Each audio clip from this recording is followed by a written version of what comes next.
Skin care எல்லாருக்குமே ரொம்ப முக்கியம். இன்னைக்கு பார்த்தீங்கன்னா அதுக்கு நிறைய பேருக்கு அந்த அவேர்னஸ் வந்திருக்கு.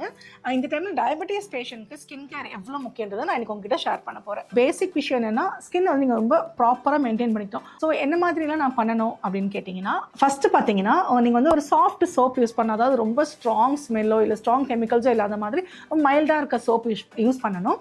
அதே மாதிரி ஷாம்பு யூஸ் பண்ணும்போது ரொம்ப மைல்டான ஷாம்பு யூஸ் பண்ணுங்கள். ரொம்ப வாசனையோ இல்லை ரொம்ப ஸ்ட்ராங் கெமிக்கல்ஸ் இல்லாத மாதிரி யூஸ் பண்ணுங்கள்.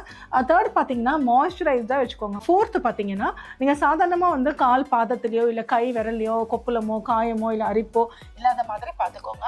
ஃபிஃப்த்து பார்த்தீங்கன்னா, சின்ன காயங்கள்லாம் ஏற்படுதுன்னு வச்சுக்கோங்களேன். சம்டைம்ஸ் வந்து ஒரு சின்ன வெட்டாக இருந்தால் நம்ம பிளாஸ்டர் மாதிரி போட்டுப்போம். முடிஞ்ச அளவுக்கு இந்த பஞ்சு யூஸ் பண்ணுறதை அவாய்ட் பண்ணிட்டு, இந்த காசன் விற்கும் மெடிக்கல் ஷாப்பில் மேலே வந்து ஒரு சின்ன துணி இருக்க மாதிரி இருக்கும், அந்த மாதிரி விஷயம் யூஸ் பண்ணிட்டு உடனே நீங்கள் டாக்டர் கிட்ட போய் கன்சல்ட் பண்ணிக்கோங்க. இந்த மாதிரி ஸ்கின் கேர் பண்ணும்போது உங்களுக்கு வந்து ஒரு நல்ல ஹெல்த்தியான ஆப்ஷனாக இருக்கும். நீங்களும் ரொம்ப கம்ஃபர்டபுளாக ஃபீல் பண்ணுவீங்க. இந்த மாதிரி டயபெட்டிஸ் பற்றின இன்ஃபர்மேஷனுக்கு நம்மளோட சேனலை ஃபாலோ பண்ணிக்கோங்க. தேங்க்யூ.